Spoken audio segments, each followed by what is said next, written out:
This is Internet Marketing.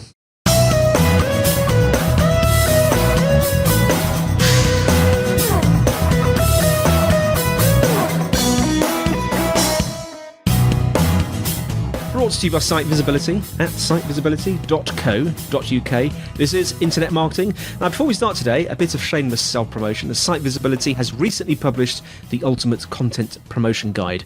It's their most comprehensive guide to date, and in it, they break down all the content marketing promotion tactics, tricks and tools you'll ever need to help you achieve content marketing success. You can download the guide, plus a handy printable content promotion checklist for free from bit.ly, that's bit.ly/ultimate-content. Now, today I'm joined by Dhar Mann, entrepreneur, motivational speaker, and founder and CEO of LiveGlam Inc, or even LiveGlam Inc. Dhar, how are you? Hey, I'm doing excellent. Thanks so much, Andy. Well, thanks for coming on the show. And you're down in sunny California, California, if I can say it right. I need to put my teeth in this morning, don't I? Yeah, I'm actually watching people sunbathe next to the pool as we speak. So it's a nice place to be right now. Well, I'm glad you told me that, because I was going to come on to the weather. Obviously, it's very sunny down there. Yeah, it's one of the most beautiful days. It feels like spring's really kicking in, even though in California it feels like 365 days of summer. Yeah. I'm very jealous now. It's quite cold up here in Brighton. We've had sun, but we've had a lot of wind. We've had one of these storms come over from America, and it's been very, very blowy and windy. Anyway, less of the weather. Tell us a little bit about yourself and what you've been up to. Yeah, definitely. So I've been like a serial entrepreneur my entire life. Ever since I was a little kid, I was selling like CDs in high school by buying one of the first like CD burners. And then when I was in college, I started my first company, which was a mortgage company. And before I could even legally drink, I had 3 houses and a Lamborghini and was making more money than all of my professors. And then all of a sudden, the real estate crisis of 2008 hit. I'd sort of lost everything. That was my first big experience with failure. Ended up getting into real estate and exotic car rentals and limousines, like sort of dabbling in a lot of different industries until I stumbled upon the medical marijuana industry, which was like really, really growing in Oakland, California, which was sort of like the Silicon Valley of cannabis at the time.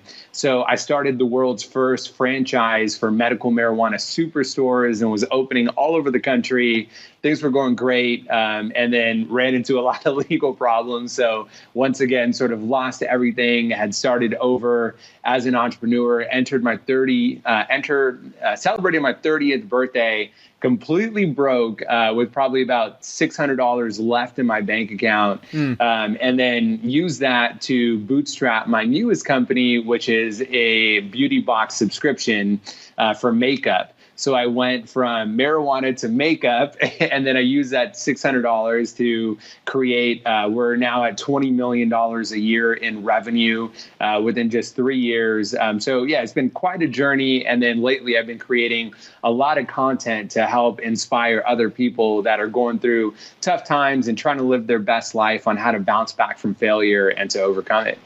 It's been quite a journey. I was going to say, that's quite a story. So it's the classic, because you often hear it, don't you, with entrepreneurs. I started off as a kid sort of selling soda on other soda, but your soda was right. CDs by the sound of it. Yeah, exactly. It was right when CD burners had first come out. A CD burner is like what you can use to copy CDs. Yeah. And so I would go around like my high school and sell the newest CDs that I'd buy for $20 and, sell 20 copies for $5 each. So yeah, I thought I was making it big in high school, but it's all about perspective. I was fascinated by the medical marijuana story. Because I don't know, a lot of our listeners are from America, but certainly in the UK, there's been a lot of news coverage recently about medical marijuana. And so is it legal over there in California? Yeah, it's totally legal. Like where I live, if you're walking down, like let's say 3 blocks to go get something to eat, you'll probably run into at least 5 people smoking a joint outside. Right. Okay. Like you can smell it everywhere you walk. But yeah, it's a big industry here. Yeah, sounds a bit like Brighton, actually. Okay. I'm going to have to check out Brighton. Oh, definitely, yeah. And so it sounds like when you hit your 30s, things weren't going so well. I mean, are you happy to talk a bit more about that? Yeah, absolutely. So what happened? Yeah. So what happened is I ran into like when I was trying to scale the whole medical marijuana franchise, there was a lot of red tape, like just in general, the whole industry is still very much getting established. And so I was trying to scale my business so quickly that I hadn't really nailed it down before I scaled it. And we just ran into a lot of challenges. And ultimately, I ended up having to sell the company for like a fraction of what it was worth. And I was starting all over.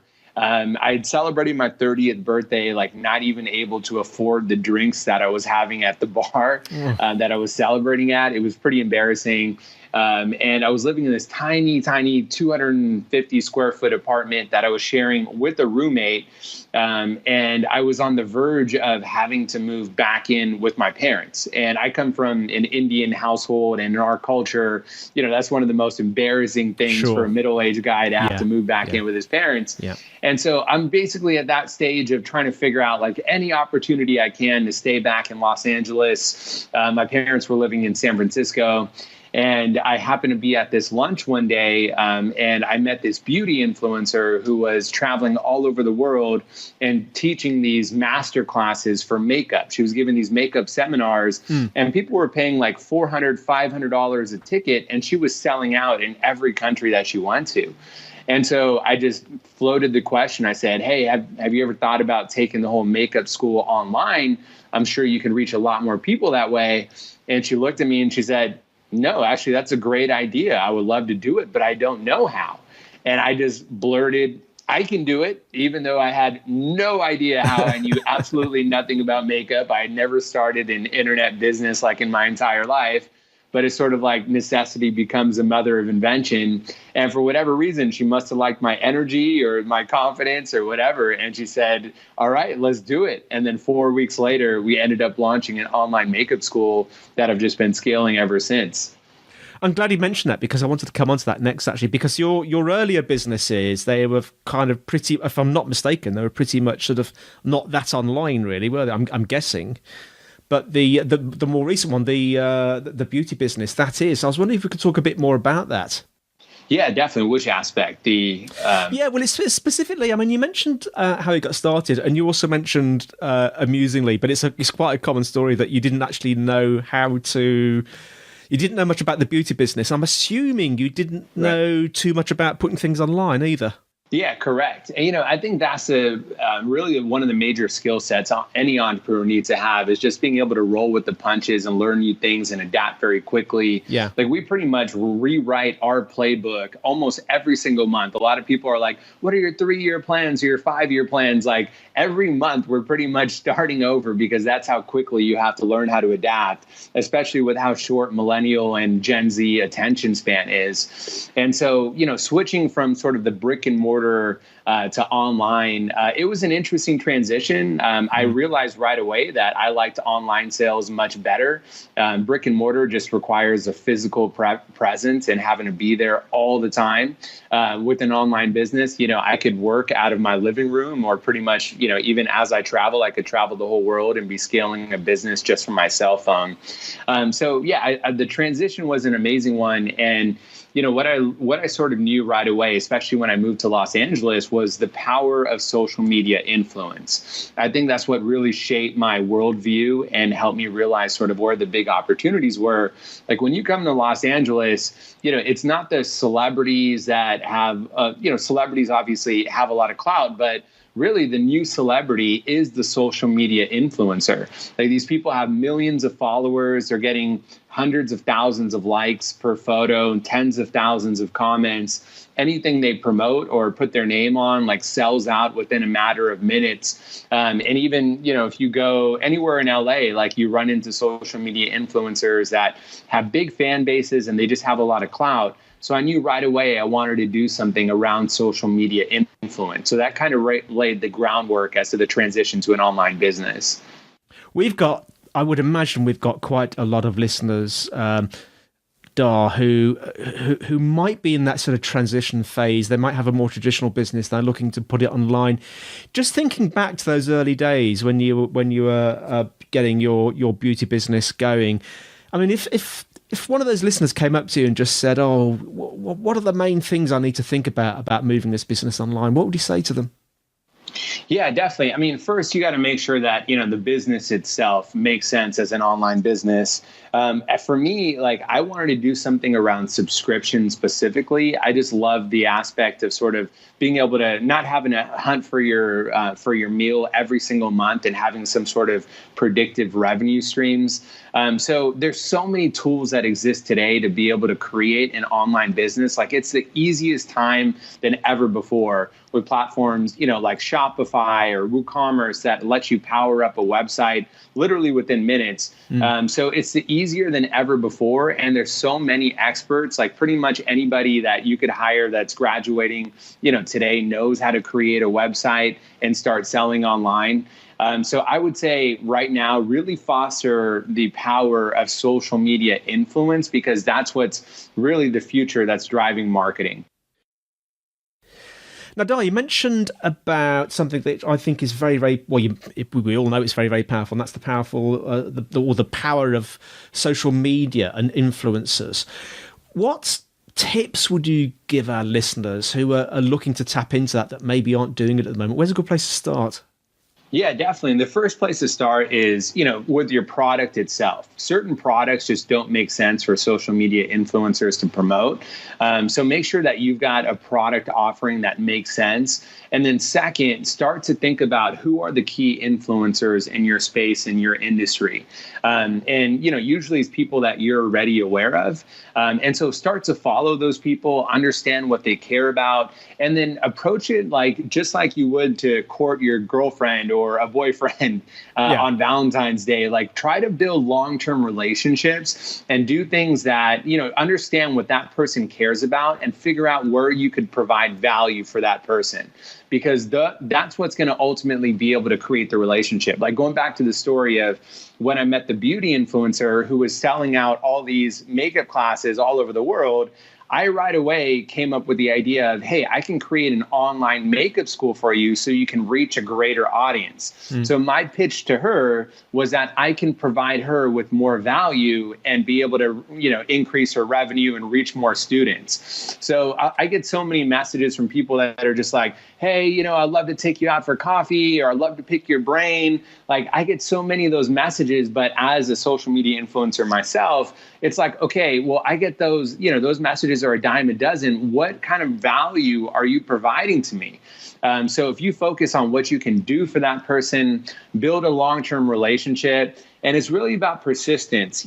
Social media influencers get so many opportunities all the time that if you think that you're just going to send one email or, one direct message, and all of a sudden you're going to close the deal, like that's not how it's going to work. It's going to take a lot of persistence, a lot of patience, thinking long-term to cultivate that relationship the right way.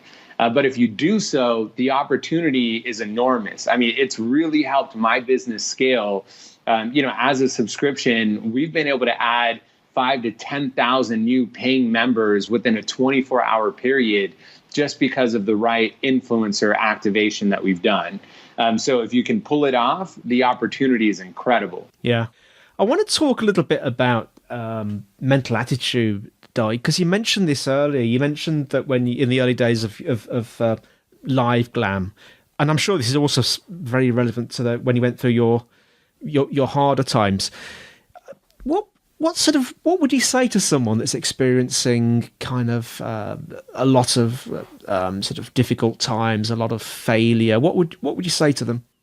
Yeah, definitely. I've experienced more failure than probably just about anyone else out there. And so had I known, like when I was going through my darkest moments, probably right around my 30th birthday, when I literally lost everything, I was starting over. There were so many other dark things that I was going through.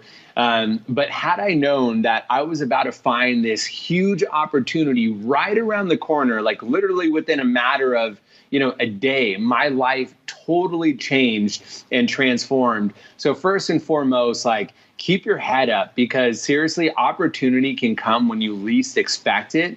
And usually when your back is against the wall, that's just setting up for your comeback. And so, first, don't ever let yourself get discouraged by failure. A lot of people succeed later on in life.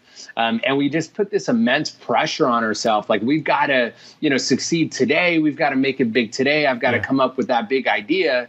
But in reality, sometimes that takes time in order to achieve success. Some of the world's most successful people didn't achieve success until their 40s or 50s or even 60s. And then the 2 points that really helped me, that became sort of a mantra for me when I was going through a tough time and trying to rebuild, was number one, stay laser focused. And number two, never give up. And the reason I say stay laser focused is, as an entrepreneur, you're going to get so many ideas and opportunities that are being thrown at you constantly. And if you keep chasing every single one, then it's, like that quote that Confucius says, the man that chases two rabbits catches neither one. Yeah. And so if you focus on just catching one rabbit, successfully catch it, then go after the second one. So focus on one opportunity. And second, keep going.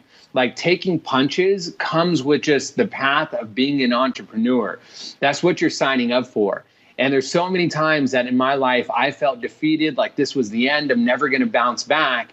And then little did I know that some of my best days were right around the corner. So as discouraged as you feel, as much as you feel like giving up, just know that, better times are ahead. And most people don't reach their goals because they give up too soon. That's motivational stuff.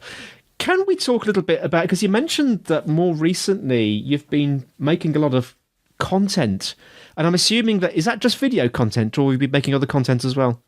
Yeah, primarily video content. I do have some written blogs as well, but I just feel like the power of video is where people's attention span is right now. Yeah, tell us a bit about that. What was the motivation behind that? It's really just learning from my own failures and being able to inspire others with my story. So in the beginning, I just felt like, man, I'm such a failure. I can't believe that I'm going through all these tough times. What an embarrassment. I'm 30 years old and, I've accomplished nothing with my life. And then later, I realized that because I experienced all those struggles, all those failures, it actually just made for a more interesting story today, and helps me connect with people more because they're also experiencing stuff that I went through.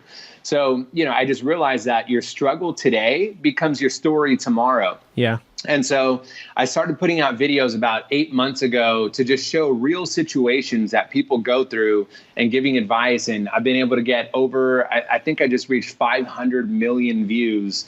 And my videos have been shared over 4 million times within less than a year.